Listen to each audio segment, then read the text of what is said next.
What's up everyone? Welcome back to my channel. Krupa and I have now lived in our new house for about 6 months now, and we are continuing to make more and more progress in turning it into our ultimate smart home. So because we're constantly trying out new tech and automations, and I have no plans of stopping, I've decided to turn this into an ongoing series, with this being episode 2. Before I get started with our new smart blinds that you can see behind me and the new automations that we've implemented, I want to thank today's sponsor, Brevitē.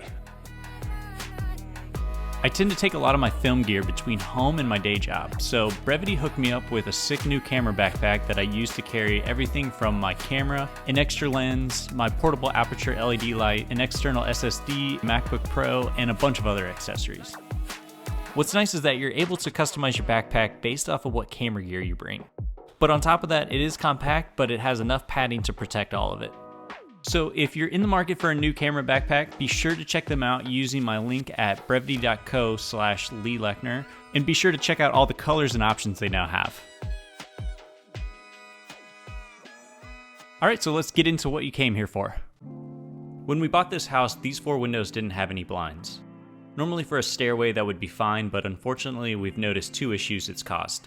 For one, the sunlight heats up the area like no other, even in the winter, and the second issue is the lack of privacy at night. So to solve this, I chose to go with a company that makes automated smart shades called SmartWings. To get started, I needed to measure the horizontal and vertical dimensions of each window seal on each third of the window to find the smallest dimension of each one. Not all windows are perfectly square, so that's why this is necessary. Once I had that, I was able to customize each blind's dimensions down to the last 1/8 of an inch. I then selected all the extra features that I wanted and finally placed the order. For the blinds, we went with the 50% shades as we still wanted light to come in, but we wanted to block a lot of the sun from heating up the upstairs area.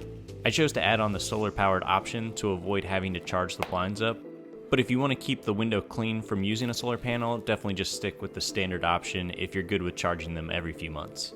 I also added the remote option so that if anyone was visiting, they could easily lower the blinds without knowing what our smart device commands are.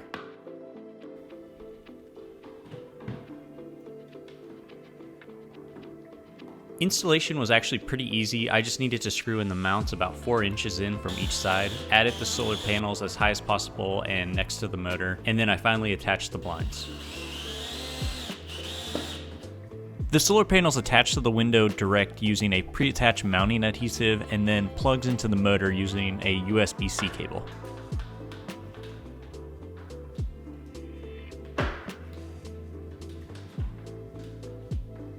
After I finished up the first blinds, I moved on to the next ones and then just repeated the process. I would then use the remote just to test it out, just to make sure each one was working and then it was connected to the correct channel. My only complaint about these blinds was getting them set up with Alexa, as they're currently not listed as a branded device, so you have to hold the blind sync button down for several seconds and set the blinds up one at a time using the other option in the Alexa app. It was a little frustrating to get all 4 shades to connect at first, but once I figured it all out, they were all pretty solid.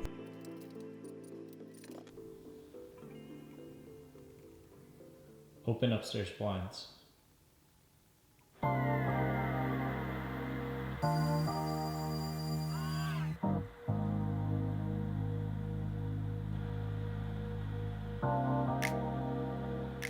Once I got it all set up, I put the blinds on a schedule.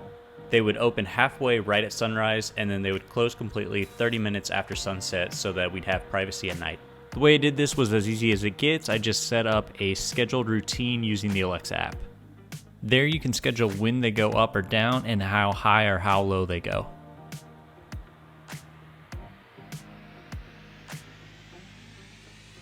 These blinds do require a device that has Zigbee, so I ended up purchasing the Echo 4th Gen since it has pretty nice sound quality for when we play music, and it has a built-in Zigbee smart home hub. Not all Alexa devices have Zigbee though, so be sure to check if you choose to go that route. Out of all the devices in this family, this one is the cheapest for Zigbee, and the nice thing about adding this to our collection of devices is that I'm able to play music across the entire house for days that we have guests over or for when I'm working on home projects. Hello.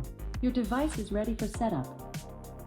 You don't have to have it next to the blinds, just somewhere in the house. But I did still want an Alexa device for this area, so I actually found this outlet mount that keeps the wires from showing and is actually a super nice way of adding echo dots throughout the house where we needed.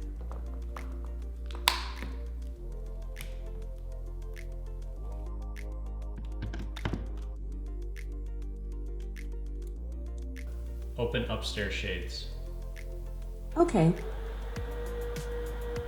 Our next issue we wanted to address was our utility bills. Going from a small condo to a house meant we were spending way more on heating and air conditioning, so we wanted to address this by automating our thermostat. We ended up getting the Google Nest thermostat from Krupa's cousin as they had just moved. So I wanted to show you what this process looks like in case you were to purchase something off of Facebook Marketplace rather than paying full price for it brand new.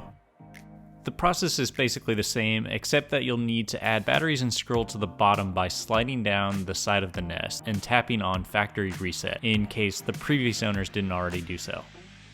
Once complete, we just go through the instructions and begin setting it up. The first thing I did was to power everything off and then use a voltage tester to ensure the wires were no longer live. Next, I took a photo of the existing wire setup for future reference and then began disassembling everything.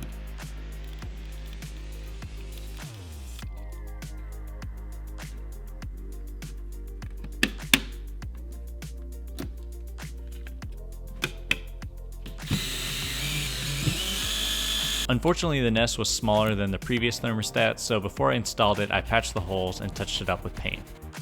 There are plates that you can buy to use as a cover, but I preferred not going with one. Next, I followed the instructions and labeled the wires as instructed, and then attached the mounting plate. Once attached, I installed the wires to the appropriate slots. You need to ensure the wires go in correctly or it will not work when you first try it out.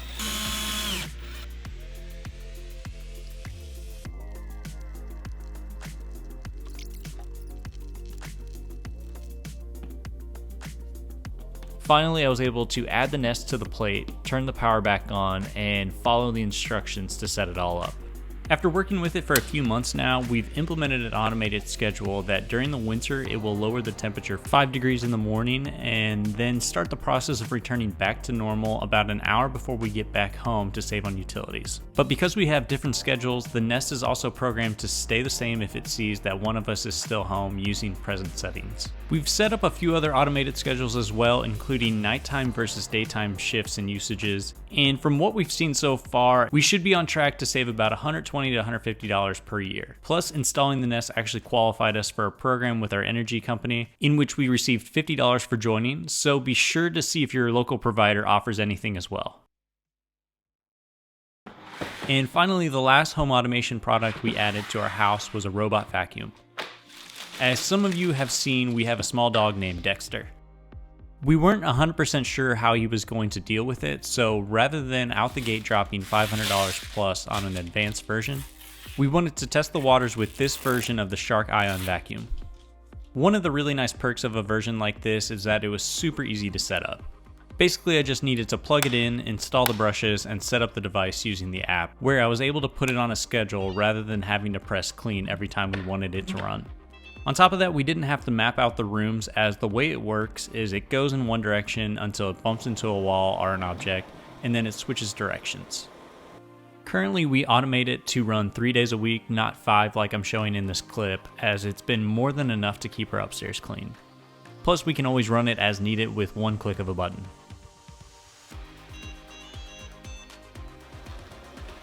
Since we got it, the vacuums worked great at picking up Dexter's hair, and as you can see, he's not bothered by it at all. The only cons I can think of is that we have to remember to empty out the tray when it gets full, but that's pretty much expected, and there are a few things that it doesn't do well with, such as our bathroom rug and any cords or cables that may be on the ground. Other than that, it's been a game changer at vacuuming up Dexter's hairs, getting under areas like our bed, and reducing the overall amount of time we have to spend cleaning each week. Alright, so that about wraps up this episode of our Smart Home Progress. I'll link everything that I used in today's video in the description below. If you enjoyed this video, please be sure to like and subscribe to my channel, and be sure to let me know down in the comments if you have any questions, feedback, or suggestions for future content. With that said, I'll see you all next time.